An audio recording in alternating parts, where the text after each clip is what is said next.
눈보라가 몰아치는 서울의 겨울. 이지연은 교사 휴게실 창가에 서서 떨리는 손으로 익명의 편지를 쥐고 있었다. 편지 속 글씨는 낯설었지만 그 내용은 그녀의 가슴을 찌르며 지난 3년간의 비밀을 송두리째 흔들었다. 당신의 진실을 세상에 드러낼 때가 왔어요. 이지연 선생님. 이지연은 30살, 중학교 국어 교사였다. 그녀는 늘 조용히, 완벽히 자신의 삶을 통제하며 살아왔다. 학생들에게는 따뜻한 미소로, 동료들에게는 예의 바른 태도로, 그리고 가족에게는 효심 깊은 딸로. 하지만 그녀의 내면에는 누구에게도 말하지 못한 비밀이 있었다. 그녀는 여성을 사랑했다. 그리고 그 사실을 세상에서 단 한 사람, 그녀의 전 아내인 최은비만이 알고 있었다. 은비와의 결혼은 짧았지만 강렬했다. 5년 전, 이지연은 25의 나이에 은비를 만났다. 은비는 32, 자유로운 영혼을 가진 사진작가였다. 두 사람은 한강변의 작은 카페에서 우연히 마주쳤고 대화 몇 마디로 서로의 세계가 뒤흔들렸다. 은비의 웃음은 이지연의 단단한 방어벽을 무너뜨렸고 이지연의 진심은 은비의 방황하는 마음을 붙잡았다. 그들은 비밀리에 결혼했고 작은 아파트에서 2년간의 행복을 누렸다. 하지만 은비의 자유로운 성격과 이지연의 보수적인 삶은 결국 충돌했고 결국 이혼으로 끝났다. 이지연은 이혼 후 모든 것을 잊으려 했다. 은비와의 추억, 사랑, 그리고 자신이 레즈비언이라는 사실까지. 그녀는 다시 완벽한 교사로, 완벽한 딸로 돌아갔다. 하지만 은비는 달랐다. 그녀는 이지연의 성적 지향을 학교에 폭로했다. 익명의 편지와 이메일로 이지연이 숨기려 했던 비밀을 동료들과 학부모들에게 퍼뜨렸다. 선생님, 이게 사실인가요? 학부모의 날카로운 질문이 이지연을 찔렀다. 동료들의 수군거림, 학생들의 어색한 시선. 이지연은 하루아침에 자신이 구축한 삶이 무너지는 것을 느꼈다. 그녀는 은비를 원망했다. 왜 이제 와서? 하지만 그보다 더 무서운 것은 그녀 자신조차 자신의 진실을 받아들이지 못하고 있었다는 사실이었다. 그날 밤, 이지연은 집으로 돌아와 편지를 다시 읽었다. 익명의 편지였다. 당신은 혼자가 아니에요. 당신의 이야기를 듣고 싶어요. 편지에는 주소가 적혀 있었다. 강남의 작은 커피숍, 그리고 시간. 이지연은 망설였다. 누군가의 장난일까? 은비의 또 다른 복수일까? 하지만 그녀의 가슴 깊은 곳에서는 작은 목소리가 속삭였다. 가봐. 어쩌면 이게 너를 구할 기회야? 다음 날, 이지연은 떨리는 마음으로 커피숍에 들어섰다. 그곳에서 그녀를 기다리고 있던 사람은 강서윤이었다. 서윤은 32, 짧은 단발머리와 날카로운 눈빛을 가진 여성이었다. 그녀는 이지연을 보자마자 미소를 지으며 손을 내밀었다. 안녕, 이지연. 나를 어떻게 아는지는 모르겠지만 내가 올 줄 알았어. 서윤은 자신을 작가라고 소개했다. 그녀는 최근 몇 년간 한국의 성소수자 커뮤니티를 취재하며 그들의 이야기를 책으로 엮고 있었다. 서윤은 이지연의 이야기를 우연히 들었다고 했다. 은비가 폭로한 소문이 온라인 커뮤니티를 통해 퍼졌고 서윤은 그 소문을 듣고 이지연에게 편지를 보냈다. 왜 나를? 이지연은 떨리는 목소리로 물었다. 내가 숨기려는 그 진실, 그게 너를 더 아프게 하고 있어. 서윤은 조용히, 하지만 단호하게 말했다. 너 같은 사람들의 이야기가 세상을 바꿀 수 있어. 이지연은 서윤의 말에 반발했다. 그녀는 자신의 삶을 지키고 싶었다. 교사로서의 경력, 가족과의 관계, 사회의 시선. 하지만 서윤의 눈빛은 그녀를 놓아주지 않았다. 서윤은 이지연에게 한 가지 제안을 했다. 일주일 동안 나와 함께 시간을 보내. 너의 이야기를 들려줘. 그리고 나서 내가 원한다면 아무도 모르게 할게. 이지연은 망설였다. 하지만 그녀는 서윤의 제안을 받아들였다. 어쩌면 이 낯선 여성이 그녀에게 새로운 길을 보여줄지도 몰랐다. 이지연은 강서윤과 함께한 첫날을 잊을 수 없었다. 그들은 한강변을 걸으며 이야기를 나눴다. 서윤은 이지연의 말을 조용히 듣다가 때로는 날카로운 질문을 던졌다. 넌 왜 그렇게 내 자신을 숨기려고 하는 거지? 내가 사랑했던 그 사람은 내가 부끄러워할 사람이 아니야? 이지연은 대답하지 못했다. 그녀는 은비와의 사랑이 잘못된 것이 아니라는 걸 알았지만 세상의 시선이 두려웠다. 한국에서, 특히 그녀가 일하는 보수적인 학교에서 레즈비언이라는 사실은 그녀의 모든 것을 앗아갈 수 있었다. 서윤은 이지연의 침묵을 이해하는 듯 했다. 그녀는 자신의 이야기를 들려주었다. 서윤은 27에 자신이 레즈비언임을 깨달았다. 그녀는 가족에게 커밍아웃했고 그 대가는 혹독했다. 부모님은 그녀를 집에서 쫓아냈고 친구들은 하나둘 멀어졌다. 하지만 서윤은 포기하지 않았다. 그녀는 자신의 이야기를 글로 쓰기 시작했고 그 과정에서 수많은 성소수자들을 만났다. 그들의 이야기는 서윤에게 힘을 주었고 이제 그녀는 이지연에게 같은 힘을 주고 싶었다. 내가 왜 너를 찾아왔는지 알아? 서윤이 물었다. 너 같은 사람들이 세상을 바꿀 수 있다고 믿기 때문이야. 내가 숨는다면 아무것도 바뀌지 않아. 이지연은 서윤의 말에 흔들렸다. 그녀는 자신의 비밀을 지키기 위해 얼마나 많은 것을 희생했는지 깨달았다. 은비와의 사랑, 그녀의 진짜 감정, 그리고 그녀 자신. 하지만 여전히 두려움은 그녀를 붙잡고 있었다. 그날 밤, 이지연은 집에 돌아와 은비와의 옛 사진을 꺼냈다. 사진 속에서 두 사람은 한강변에서 웃고 있었다. 이지연은 눈물을 흘렸다. 은비가 왜 자신의 비밀을 폭로했는지 이해할 수 없었다. 분노와 슬픔이 뒤섞인 감정 속에서 그녀는 서윤에게 전화를 걸었다. 서윤 씨, 나 아직 준비가 안 됐어요. 하지만 이야기하고 싶어요. 서윤은 미소를 지으며 대답했다. 그거면 충분해. 내일 또 만나자. 다음 날, 이지연과 서윤은 서울 도심의 작은 책방으로 향했다. 그곳은 성소수자 커뮤니티가 모이는 비밀스러운 공간이었다. 이지연은 처음으로 자신과 같은 사람들을 만났다. 그들은 이지연을 판단하지 않았다. 오히려 그들은 그녀의 이야기를 듣고 싶어 했다. 한 여성은 자신의 커밍아웃 경험을 공유했고 다른 이는 가족과의 갈등을 극복한 이야기를 들려주었다. 이지연은 그들의 이야기에 귀를 기울이며 처음으로 자신이 혼자가 아니라는 느낌을 받았다. 하지만 동시에 그녀는 자신의 상황이 그들과 다르다는 것을 알았다. 그녀는 교사였다. 그녀의 커밍아웃은 단순히 그녀 자신만의 문제가 아니었다.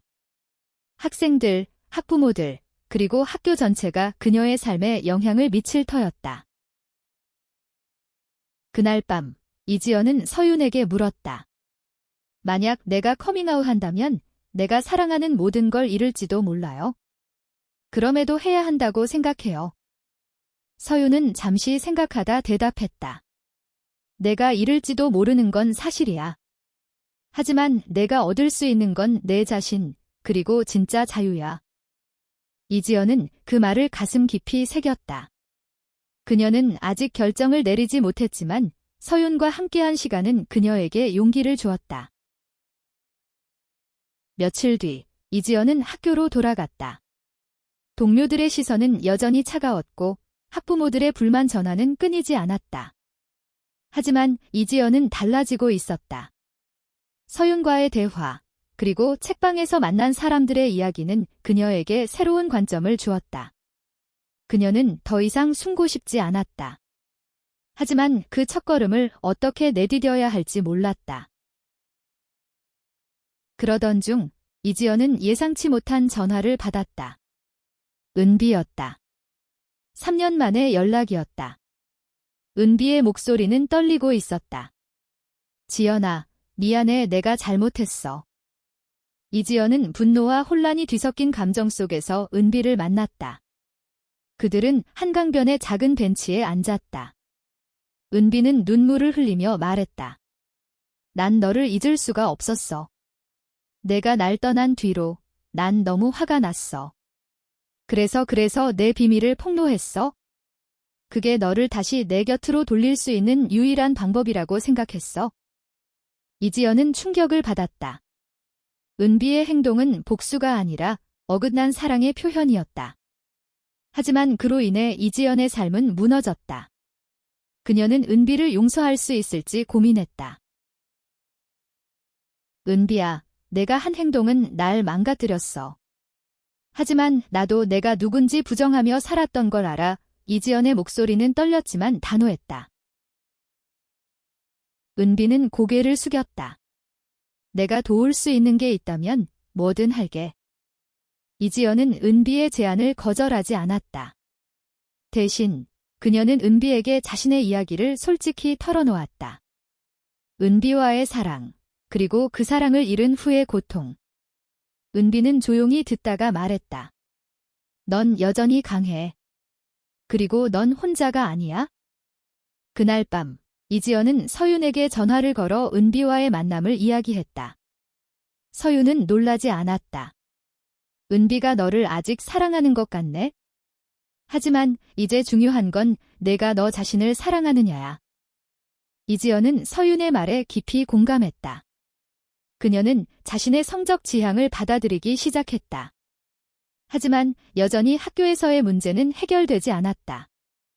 학부모들은 그녀의 사임을 요구했고, 교장은 그녀에게 조용히 사직서를 쓰라고 압박했다.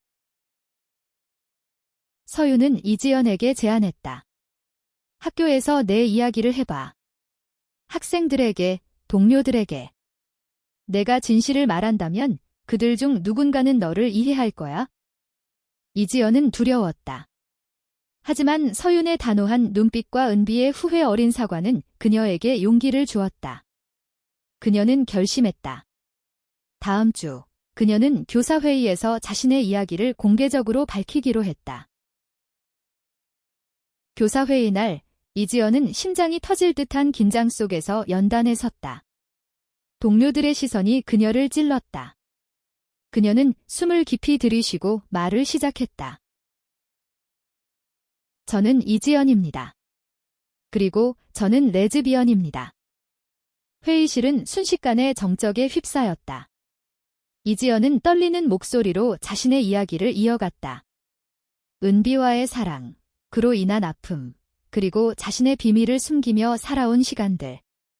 그녀는 눈물을 흘리며 말했다. 저는 좋은 교사가 되고 싶었어요. 하지만 그 과정에서 저 자신을 잃었어요. 이제 저는 저를 찾고 싶습니다. 반응은 엇갈렸다. 몇몇 동료들은 그녀를 따뜻하게 바라보며 고개를 끄덕였다. 하지만 다른 이들은 불편한 표정을 지으며 자리를 떠났다. 교장은 침묵을 지켰지만 그의 표정은 좋지 않았다. 회의 후, 이지연은 예상했던 대로 교장의 호출을 받았다.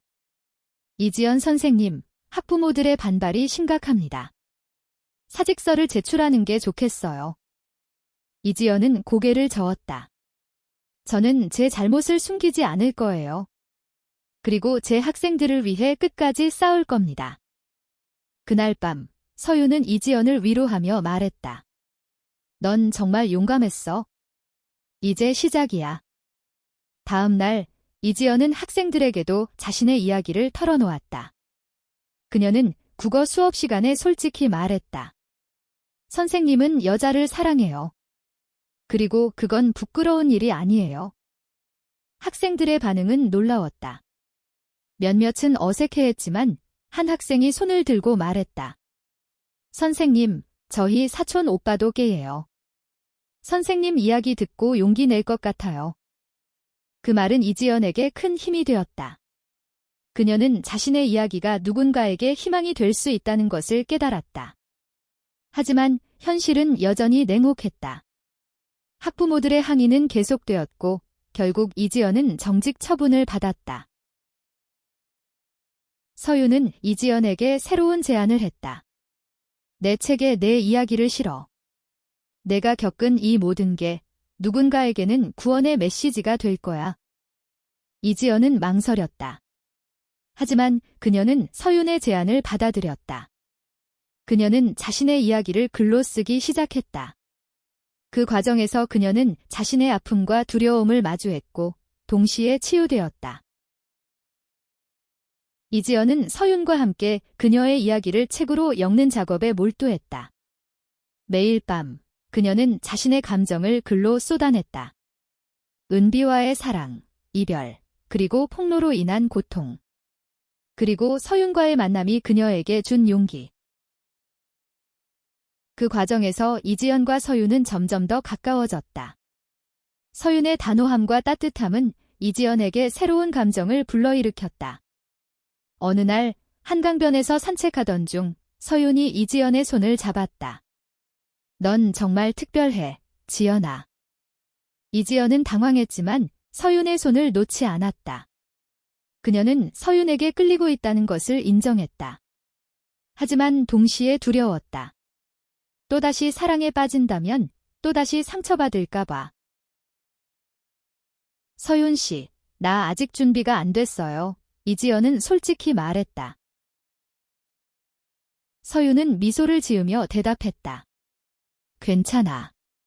난 기다릴 수 있어? 그들의 책은 점점 완성되어 갔다. 이지연의 이야기는 단순한 개인의 고백이 아니라 한국 사회에서 성소수자로 살아가는 이들의 현실을 담은 강렬한 메시지였다. 서윤은 이지연에게 말했다. 이 책이 세상에 나오면 너는 많은 사람들에게 영감을 줄 거야. 하지만 책이 완성되기 직전 이지연은 또 다른 위기를 맞았다. 학교에서 그녀의 정직이 해제되었지만 학부모들의 반발은 여전히 심했다. 결국 이지연은 사직서를 제출할지 아니면 끝까지 버틸지 선택해야 했다. 그녀는 서윤과 은비에게 조언을 구했다. 은비는 말했다. 내가 행복한 곳에서 살아. 그게 어디든. 서윤은 다른 의견을 내놓았다. 내가 떠난다면 그들은 내가 잘못했다고 생각할 거야. 하지만 내가 버틴다면 그들은 내가 옳았다는 걸 알게 될 거야. 이지연은 깊은 고민에 빠졌다. 그녀는 자신의 학생들을 생각했다. 그들 중 누군가는 그녀의 이야기를 통해 용기를 얻을 터였다. 그녀는 결심했다. 사직서를 내지 않겠다고. 이지연의 결심은 학교에 큰 파장을 일으켰다. 그녀는 정직 해제 후 다시 교단에 섰다. 학생들은 그녀를 따뜻하게 맞이했지만 학부모들의 항의는 계속되었다. 이지연은 좌절하지 않았다. 그녀는 매일 수업에서 학생들에게 진실과 용기에 대해 이야기했다. 한편 서윤과 이지연의 책은 출간 준비를 마쳤다. 출간 전 그들은 작은 출판 기념회를 열었다. 그곳에는 이지연이 책방에서 만났던 성소수자 커뮤니티 사람들이 함께했다. 그들은 이지연의 이야기를 읽고 눈물을 흘렸다. 한 젊은 여성은 이지연에게 다가가 말했다. 선생님 덕분에 저도 제 자신을 받아들일 용기를 얻었어요. 그 말은 이지연에게 큰 힘이 되었다. 그녀는 자신의 선택이 옳았음을 깨달았다. 하지만 아직 갈 길은 멀었다. 학교에서는 여전히 그녀를 비판하는 목소리가 있었고 가족과의 관계도 회복되지 않았다. 그러던 중 이지연은 부모님과 마주 앉았다. 그녀는 떨리는 목소리로 자신의 이야기를 털어놓았다. 엄마, 아빠, 저는 레즈비언이에요. 그리고 그걸 부끄러워하지 않아요. 부모님은 처음에는 충격을 받았지만 이지연의 진심에 조금씩 마음이 움직였다. 어머니는 눈물을 흘리며 말했다. 내가 행복하다면 그걸로 됐어. 이지연은 눈물을 흘렸다. 그녀는 비로소 자신이 진짜 자유를 찾고 있음을 느꼈다. 서윤은 그 과정을 곁에서 지켜보며 미소를 지었다. 넌 정말 대단해, 지연아. 책은 출간 후 큰 반향을 일으켰다. 많은 사람들이 이지연의 이야기에 공감했고 그녀는 성소수자 커뮤니티의 상징이 되었다. 하지만 그녀는 여전히 교사로 남아 학생들을 가르쳤다. 그녀는 자신의 이야기를 통해 학생들에게 진실과 용기를 가르쳤다. 1년 후, 이지연은 여전히 교사로 일하고 있었다. 그녀의 삶은 완벽하지 않았지만 이제 그녀는 자신을 숨기지 않았다. 그녀는 서윤과 연인으로 발전했고 두 사람은 서로의 삶을 지탱해주는 존재가 되었다. 어느 날, 이지연은 한 학생에게서 편지를 받았다. 그 학생은 자신의 성적 지향 때문에 고민하고 있었고 이지연의 이야기를 읽고 용기를 얻었다고 했다. 선생님, 저도 언젠가 제 진실을 말할 수 있을 거예요. 고맙습니다. 이지연은 그 편지를 읽으며 눈물을 흘렸다. 그녀는 자신의 고통과 두려움이 누군가에게 희망이 될 수 있다는 것을 깨달았다. 은비와의 만남, 서윤의 편지, 그리고 그녀의 용기는 그녀의 삶을 바꿨다. 마지막으로 이지연은 한강변에 서서 서윤과 손을 잡았다. 고마워, 서윤. 내가 날 구했어. 서윤은 미소를 지으며 대답했다. 아니야, 지연아. 넌 스스로를 구한 거야? 그들은 눈 덮인 한강을 바라보며 서로를 안았다. 서울의 불빛이 그들의 미래를 비췄다. 이지연은 이제 자신을 사랑할 수 있었다. 그리고 그 사랑은 세상을 바꾸는 힘이 되었다.